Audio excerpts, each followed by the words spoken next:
Now, getting back to the rituals that we've seen enacted during this year's Beltane period, and if you don't understand what Beltane actually is, Beltane is an ancient pagan holiday. It actually goes way back to Druidic times. And during Beltane, what we see is a ritual celebrating rebirth. And this is the rebirth of spring, and pilgrimages to holy wells to make offerings and prayers to the spiritual deities of the wells were also traditional during Beltane and are usually part of the Beltane ritual. Now, what was played out during these ancient rituals was, as I said, tributes were paid to the wells, and we also saw the crowning of the May Queen and the May King, followed by a sacrifice. We also saw, as I mentioned earlier, the end of celebration dedicated to Artemis, the goddess of the hunt, and various rituals related to death and rebirth. This, of course, relates to the death of the old season and, as I said, the rebirth of spring. Now, considering the offerings and prayers made to the wells or deities, when one thinks of a well, one may, of course, think about something that you draw water from. But there are other types of wells, folks. Sometimes we think of a well of knowledge, a well of information. But when you really look at the way the world is run today, and you look at the three city-states that control the world, what you see is a well of money, you see a well of spirituality, and you see a well of might, a well of power. And it is these three wells that control the matrix, that control the program, that keep people locked into the illusionary reality that we are currently in. And in these three wells, I, of course, am referring to the three city-states. The City of London, which is the centre for financial control of the world, which is a well of money. The City of Vatican, which is the global centre for spiritual control, which is, of course, a well of spiritualism. And the District of Columbia, which is a centre for military control, and here we have a well of might, or a well of power. And wouldn't it be very strange, folks, if we saw rituals and ceremonies and prayers and pilgrimages and offerings made to these three wells during Beltane of this year? And folks, when we have a close look at Beltane this year, what we find are some very interesting things indeed. Now, the May Queen and the May King and the sacrifice.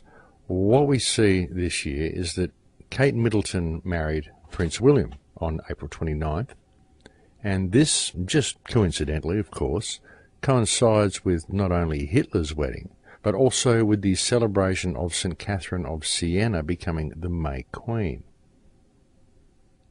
Now, after the May Queen is crowned, in this case Kate Middleton, traditionally 2 days later on Beltane, the white cake of the May Queen is cut and a piece is given out to all, but one piece has a black mark or stone on it, and the recipient of this piece, which is called the black cake, is the one who is crowned the May King. And then the lucky recipient of the black cake, the May King, is later sacrificed at the end of the ritual. And this is actually a sacrifice to the pagan god Baal. And I'll get back to that in a moment. But what we see here with this celebration of the May Queen taking place in London is an offering and a pilgrimage and reverence paid to London during this period. London, of course, being one of the wells or deities that controls the world. Now, regarding the ritual of death and rebirth, one of the things we saw take place in this period, just 2 days before the royal wedding on April 27th, was the appearance of President Obama's long-sought-after birth certificate. So here we see the renewing or rebirth of Obama's power as leader in Washington. And right on cue on Beltane this year, on May 1st, we also saw the rebirth of Pope John Paul when he was risen again from the grave and reborn as a saint and beatified in the Vatican. And we also saw Prince William, who was reborn into his new life with the May Queen. So in the Obama birth certificate incident, we see a celebration dedicated to one of the wells, of course being the Center for Military Control, the District of Columbia and Well of Might or Power. In the beatification of Pope John Paul to sainthood, we see a pilgrimage and prayers and offerings made to yet another of the wells in the form of Vatican, the well for spirituality, or at least for the control of spirituality. And we also see a rebirth ritual for Prince William at the other well, London, the Centre for Financial Control and the Well of Money. Now, regarding the third main ritual of Beltane, which is the end of celebration dedicated to the goddess of the hunt, what we saw was the reborn leader, President Obama, suddenly proclaim the end of the hunt of the world's greatest villain, Osama bin Laden.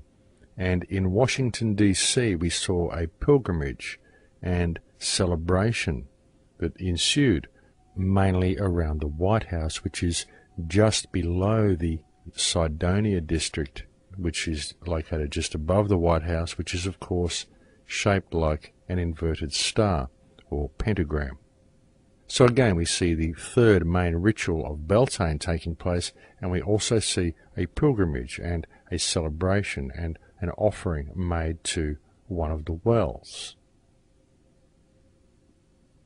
Now, folks, you've got to understand how these rituals work and how they need the energy of the population to power the ritual, because it's all about energy harvesting. Now, all of these rituals that took place on or around Beltane, and all at just the right time, such as the celebration dedicated to Catherine of Siena and the crowning of the May Queen that took place 2 days before Beltane, all of these rituals were all very public, and all of these rituals were unknowingly powered and celebrated by the enthralled and therefore attending millions around the world via the attention these people paid to these events. And all of those who attended either in spirit or personally the wedding of William and Kate, all those who are celebrating the victory over bin Laden's death, and all who are in a state of fear and paranoia over the possibility of a new false flag attack, are all playing right into the hands of the architects of the New World Order. Because all of these people are feeding these rituals, and it is this energy that is required to perpetuate the matrix. Can you see this, folks? All of these events are done to harvest energy, every single one of them. And of course, it may not yet be over. Now, I return now to the celebration of the May Queen and the May King and the sacrifice. Now, in this case, many may perceive Osama bin Laden to be the sacrifice that is required for the end of the festival of the May Queen and May King. But then I don't recall Osama bin Laden eating the traditional black cake. But very interestingly, at the royal wedding, it just so happens that William enjoyed a special groom's cake this year. Apart from the rest of the crowd, it was a black cake that was the same type of cake that was favoured by his mother Diana. And so this would indicate that Prince William is the May King. And this may also suggest that the ritual is not yet over, and that perhaps the sacrifice that we are going to see will be Prince William. Perhaps on May Day next year, or perhaps even as suggested by the late Rick Clay, we will see a major event happen during the 2012 Olympics in London. This would, of course, pave the way for Prince William to be the new solar deity for the next cycle. Diana would appear as the revered mother, the way we see Christ and Mother Mary being the solar deities for the last cycle. And the death of Prince William may possibly signify the founding of Zion, which is very likely to be the London Olympic grounds.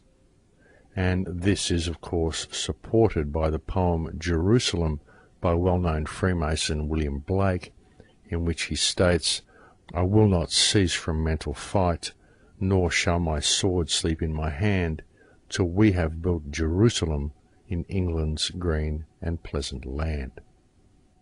The word Zion itself translates as New Jerusalem, and after the amount of depleted uranium that's been dropped on Gaza, I certainly can't see them attempting to found any type of New Jerusalem anywhere near the vicinity of Old Jerusalem.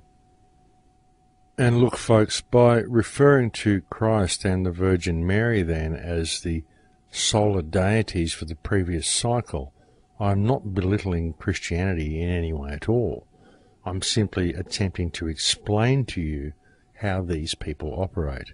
Because until you can step back and pull away the veil of any belief system that you have, you're never going to be able to see how things work and how this system is run. You're never going to be able to discover how the matrix works until you set aside all of your beliefs and begin to look at things holistically with a completely open mind.